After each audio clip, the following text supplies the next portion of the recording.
Hi, welcome to the Authentically You Show. I'm Dr. Julie Ducharme back for another episode. If you're listening to us for the first time, we interview people around the world doing authentic things.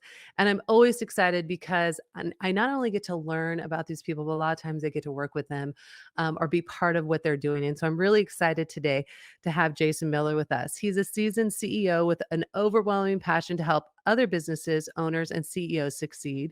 He was nicknamed Jason the Bull Miller because he takes no BS and no excuses from people he serves, and he's mentored thousands of people over 2 decades. Jason has a ton of companies, which I'm not going to mention them all today, but currently operates the Strategic Advisory Board Miller and Company, as well as other companies with multiple brands. And he's also a best-selling published author. I believe his eighth book just went bestseller recently. So he's got 8 books out there. He's also the creator of the famous Strategic Advisory Board podcast, War Room Roundtable. And one of my favorite parts is Jason and his wife have spent a combined 25 years in the service to their country in the United States military. Jason, welcome to the show. Oh man, it's great to be here. Thanks for having me, and I'm overwhelmingly joyed to be here with you today. Well, I love this because you're doing everything I love. You're doing business. I love that you are a veteran that gave to our country and that you're giving back now with everything you do. I feel like there's so much synergy. And as I said earlier, I've been stalking you nicely, reading up on all your articles. I have not gotten to your 8 bestsellers. I didn't have enough time for that yet, but I was reading different articles and I was really intrigued. And as I mentioned, I wanted to go a little deeper with you because there's so much you're doing. I know we could probably spin a podcast on every single company and all the initiatives, but I wanted to talk a bit about you. In one of your articles, you talked about growing up on a farm, and that resonated with me because I grew up in the country on a farm. And you talked about hard work, how your dad really would make you get up every morning. You had to do all this work. And I worked for my grandfather as well, who believed the depression was coming back. So he paid me $2 an hour. And we had to do a lot of hard work, which definitely motivated me not to be a farmer. But everything that you've done obviously comes with a lot of hard work and grit. And so how did working on this farm and also being in the military bring this work pattern that you have to life with your companies? Yeah, I think it comes down to it's feast or famine, right? I mean, you either decide to do something and make something and do something great, or or you kind of sit on the fence and maybe you do some impact of things here and there in your life. But I've always believed in, hard work doesn't always mean it's more money, but what it does mean is you get to leave more of an impact. And for me, it's all about the impact. The more people's lives I can impact, the better. And all of that ties into how my mom and dad raised me as a kid, just to, bust your hump and things will happen around you. It just naturally will. Yeah, I agree with you, and here's something that a question that I'm always dealing with. I only own 4 companies. I think you currently own 11 right now. And when I'm hiring people, I definitely see a deficit in our youth today and the work or the hard work level compared to what you and I do. How would you bring out how would we help this youth or this generation? Because I know you spend a lot of time mentoring people. How do we get our level of work ethic to these youth? Yeah, so I mentor two Gen Zers, Mm. um, and they're my daughters. so, so I get the pleasure of mentoring them, and to a degree. I don't know if it's mentoring, but to a degree. But the thing about it is if we're not instilling that, as you say, that grit, that drive, that passion for something, that old school, I'm gonna stop by and get a bottle of wine on the way home because, my wife is cooking a beautiful steak dinner. Um, that kind of passion for things is a bit lacking there, and so it's kind of up to us to instill those generational things into, our youth, and make sure we're passing some of those things down, and not just enabling all the time, right? And there's this give, give, give, and as parents, we want our generation, our kids to be, you know, we want our kids to have more than we did, and that's a good thing. But it's a very careful balance, I think. My Yeah. parents just didn't have it. They didn't have it to give, right? And that's not that I'm not saying I grew up poor. I didn't grow up poor, but I grew up where everything was earned, right? Mm. And there was no, that there wasn't I wasn't the fancy kid that went to the rodeo that had the fancy cowboy hat and cowboy boots and all those things. I was the kid that went to the rodeo that had a beanie cap and, yeah, you know, a tethered pair of old moon boots, right? Yeah, yeah. No, Yeah. I get that because, I mean, I always say I had what I needed, not what I wanted growing up, and both my grandfathers and my father were entrepreneurs, and they did business with a handshake, and that was really impactful to me, and they were so good at what they did. My father had his own automotive garage for years, and everyone in our little town, even though there was multiple garages, came to him. I mean, he literally just looked like a parking lot because everyone trusted him because he had such quality and he would never rip you off, and he was really a hard worker and he was honest, and I took a lot from that. And I agree with you, as our generations are coming up, I'm very anti everyone gets a trophy because we have to learn what it's like to win and lose, right? I mean, the failures I've had have made me the person I am today, and I needed those failures in order to move forward. And when I look at the differentiation between successful business people and non-successful, today I had the pleasure of talking with two incredible women barrier breakers, but one of them said, that statistic that businesses fail in 3 to 5 years. Well, that's not true. They just give up. And I was like, wow, what an impactful statement on this, where you see, the success that you've had. And clearly, I'm sure you had some failures, but you didn't give up because you kept going forward. And I just think that's a testimony to when we look back on what we were raised in and what our when our kids are raised today, and what we hope to impart, on our future leaders. And that just kind of transitions me to talk a bit about building relationships. And one of your articles, you talk about the real work of building relationships and how it's key to putting the right people in the right place to run businesses. How is it that you do that in a successful manner? Well, it takes time, and that's the key, right? I mean, a lot of people want to do this like quick. Let's get together and have a quick 15-minute Zoom call and do all these things. Well, you can't build relationships like that. Now, can you build a relationship over, Zoom and all these things? Sure, but you have to turn Zoom and all these whatever the platform is, you have to turn that into the golf course, right? Yeah. And I call it the golf course methodology of Zoom, right? So, and you have uh, 3 or 4, maybe 5 or 6 calls with somebody, right, to really get to know them before you're like really going to do that locked arms and do business together. And then from there, it's all about how do I best put these puzzle pieces together to, be able to utilize, you know, superpower to enhance what she does, to enhance what I do, to then serve more people and create that trinity of success that is basically required for me. It has to always be a three-way win, right? And Yeah. the more times we can do that, then we've literally built a community of solid wins everywhere, right? And it takes time, right? I mean, I have a strategic partner group of 270 some people. That's 6 years of building that, though, Mm. right? Yeah. And Yeah. being very choosy about who you decide you want to be a part of that. Absolutely. I agree with that. And for myself as well, when I look at my network and how strong it is, that is literally 20 years of me building relationships.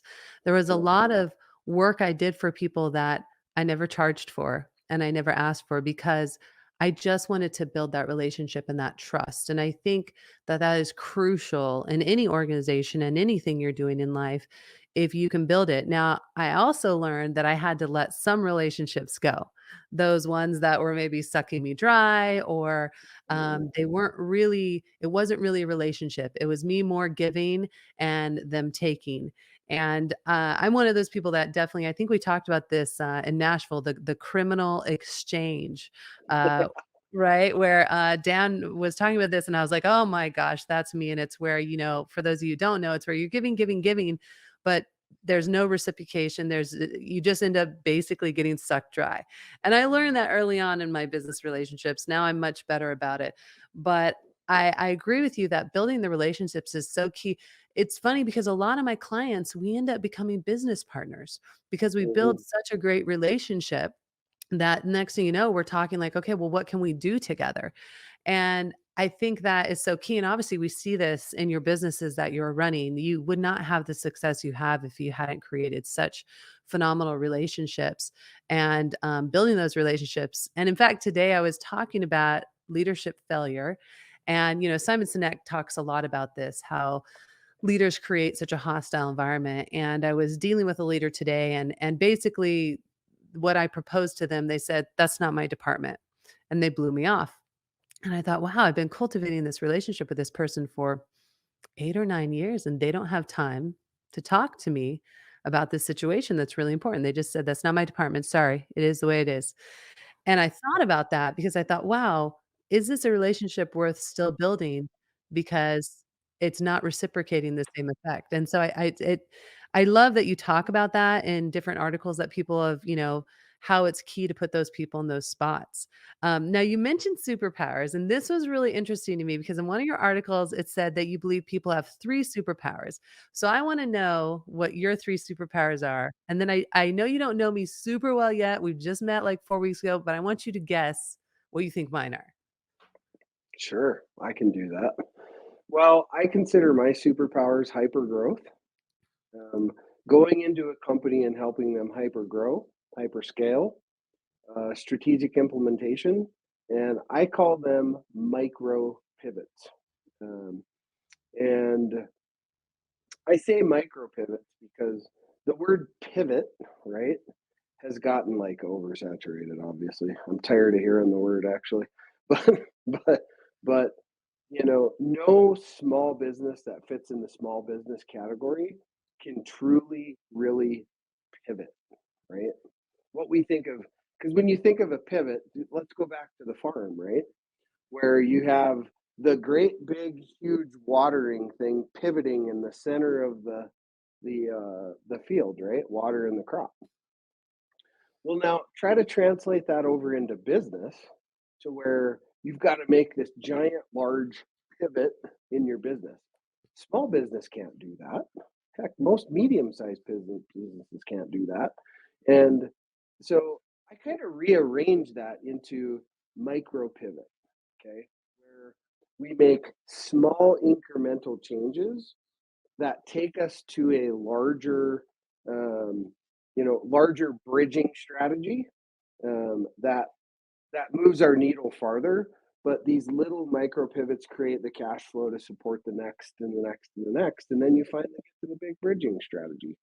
Yeah. So those are my superpowers. And number one for you, I would say you're definitely a good community builder. You can build community. Now, whether you know these or not, this is just from my perspective. I would say you're a really good community builder. Um, Also, you're super intelligent, without a doubt. And third, I would say probably your communication capability is far above most, to include myself probably. Um, just my time that I have spent with you, I've seen how articulate you are and how your ability to articulate the way you speak is is very, very, very advanced compared to most. Because I'm not a very good speaker, actually, and I know that about myself. But I can see that you would be a very poignant speaker in how you approach things, and and that's something I wish I was a little better at for sure. Oh my gosh, you're just like my favorite person right now. Uh, and that makes me feel wonderful. I'm calling you every day this week. And I think those resonate well. I am a big community person, and obviously I've spent a lot of time networking, and I am about community. I don't know if you grew up in a small town. I know you grew up on a farm, but I grew up in a small town, and so, I wanted to get out really bad as a youth. I was like, "I gotta get out of this small town. I don't wanna stay here." But it's funny, we came back here to, Coronado Island, here in San Diego, which is this, little military island off of San Diego, but it's this little community. And I really love community because I grew up in that. So I definitely that resonates with and everything you're saying. So I love it. So now now you can add to your repertoire, guessing people's superpowers. You can just like add that in to your There you skill, go. right? And then your Uh, next book, I know yeah, your superpower or how to find your superpower. that's So great. Do you remember Johnny Carson, the Great Kreskin? yeah, yeah. Got up and he'd like read people's the letters and stuff. Man, I used to love Yeah, there you go. that. Now you can I so was get that hat, and then that's your yeah, next book, that's y Finding Your that's right. Superpowers. There you go. Finding your superpowers. That's a see, you just gave me my next book. There There we you go. I love it. I love it. Well, I also wanna talk obviously, you do a ton of work with veterans because you are a veteran, and I work with veterans as well, and I know that you started these businesses when you were actually in the military, which seems a little tricky trying to balance that out. I know your wife as well was in the military, and so you talk about one of your articles, the military, it says, employ the military formula. So I would love for you to elaborate on what that is or what that is for you.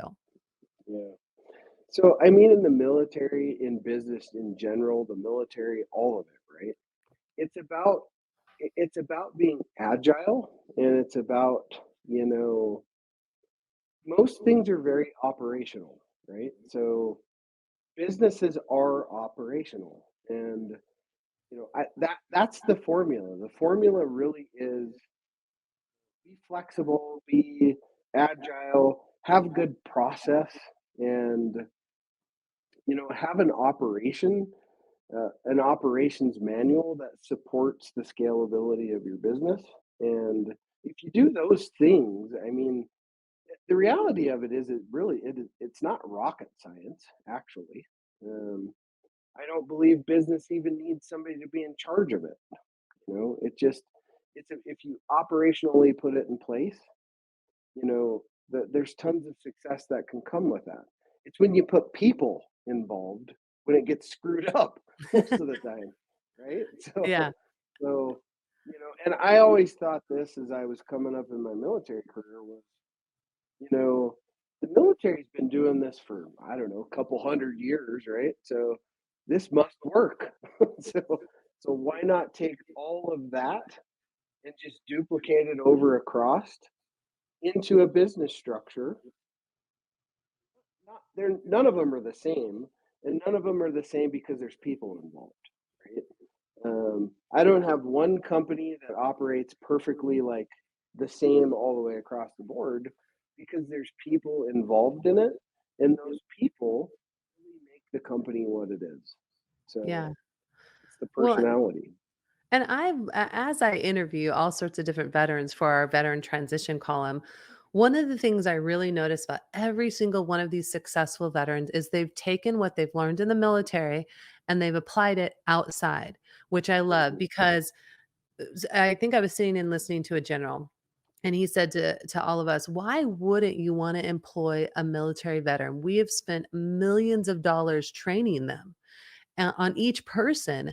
So they are a well-trained, oiled machine that you could utilize." And I thought, that makes sense, right? You spend all this time specializing in training. How often do you get that training in a business? It's rare. I mean, college, you're learning theory, you're not learning really technically how to run a business or the experience of it. So it makes so much sense to me when I talk with all these different veterans about how they've taken what, just like what you said, hey, the military has done this for hundreds of years and put it into a business concept. And I don't know if you've written a book on this yet, but that's the next book, right? If you haven't, is like that concept, right? The transition of that, because I think people who aren't in the military don't understand how successful those methods are. And it's really like a secret success for you veterans who've had that training. So I love that. And I know that you do a lot for veterans. And so can you talk about your books and how those go to help out different veteran groups? Yeah, so I really started this journey on the whole book thing back in 2012, and I thought, God, do I want to put books together and then be disappointed that I can't sell a lot of them, or something like that, or what am I going to do? Because if you want to get rich writing books, well, good luck, right? I mean, unless it gets the hand in the hands of Oprah or something, right? Right. Um, but most books are going to create thousands of dollars at best. And I thought, well, great. So how do I take all that and then turn it into something that's very meaningful? Mm, And really what I decided to do with that was take all the book sales, match them my my charity that I really support is Homes for Heroes. And so say we do, $3,000 worth of book sales. I match that, package it up, and I send it to Homes for Heroes. And I believe in giving in silence. mm, So they don't know where it's coming from. mm. I believe in give in silence. You don't always need to be like recognized for every little thing that you do. And it's about the impact. And maybe you see it in the one thing that it helped uh, pour a new cement slab that went up to a veteran's house that was in a wheelchair. You'll never truly know, but the thing is inside, it went somewhere to help a veteran. And that's what I've used. I call it cause publishing. That's what I call it. Mm. I coined that phrase a couple years ago, and Chris, my publisher, is like, "Oh my God, that's genius." Mhm. Yeah, yeah. and yeah, so I just believe in cause publishing, and we take, well, you're going to be on a book series we're doing next, right? Mhm. And Yep. we'll do the same thing. We'll take all the profits from that and we'll send it to Homes for Heroes, and I'll personally match it. So That's awesome. I love that. And I think having something like that really grounds us and brings us back. I always been telling my kids it's not just during Christmas time or Thanksgiving that we need to give back to people. We need to give all year long.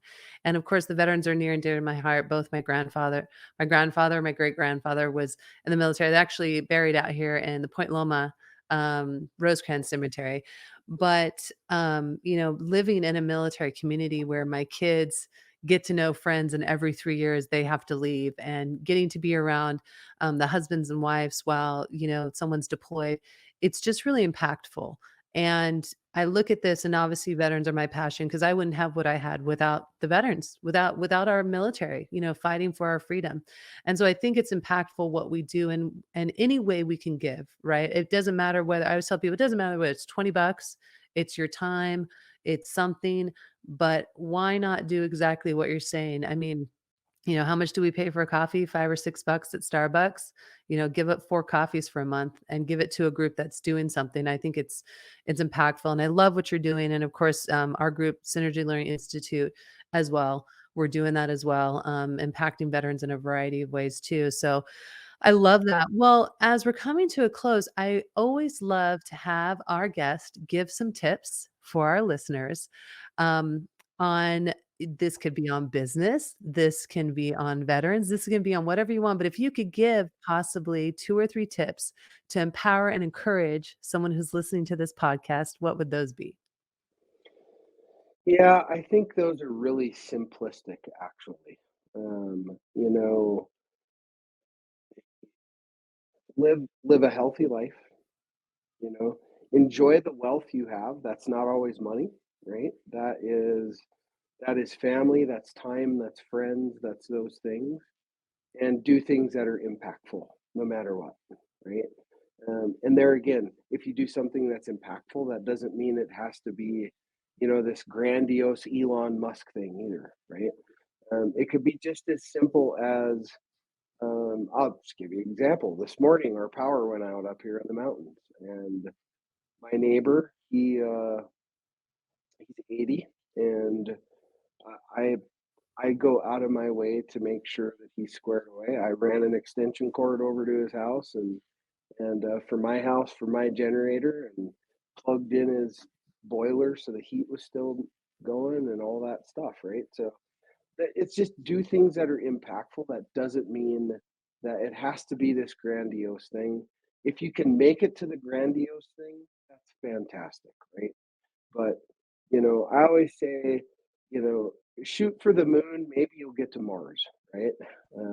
I turn that around the other way. Shoot for the moon, and maybe you can make it to Mars. And so if you follow those few little things, I think, you'll see some impact, real impact in your life. I love that.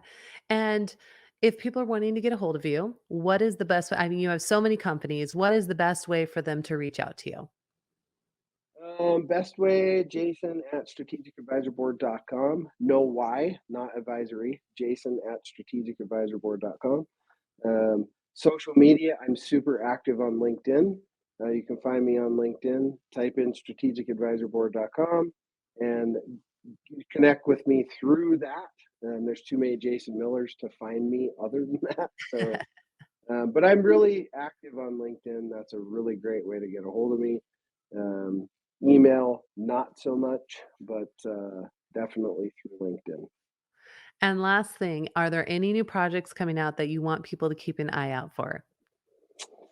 Yes, we are coming out with we're expanding the company to DEI and A.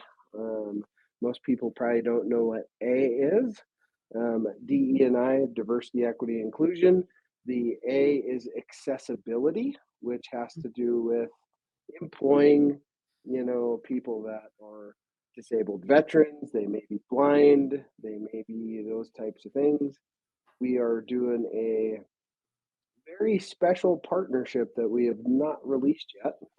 Um, that will be in the last book of the leadership and integrity, or the D and I, so diversity, equity, and it'll be inclusion and the accessibility piece on the last book. So, um, great organization that we're partnering up with to help mid-market companies that really need that training, and it's something that we've became pretty passionate about, and we're really going to start getting involved in that in 2023 in the mid-level market. So That's fantastic. I love that. Well, if you're listening right now, maybe you're driving and you were able to get that, don't worry. We're going to have all the links to everything that you can get. So when you stop, pop on that link and find that. Jason, thank you so much for being with us today. I hope again, we'll have you back again soon to talk about even more amazing things that are going on with all your companies. And as I always say, live, love, laugh, and always be your authentic self.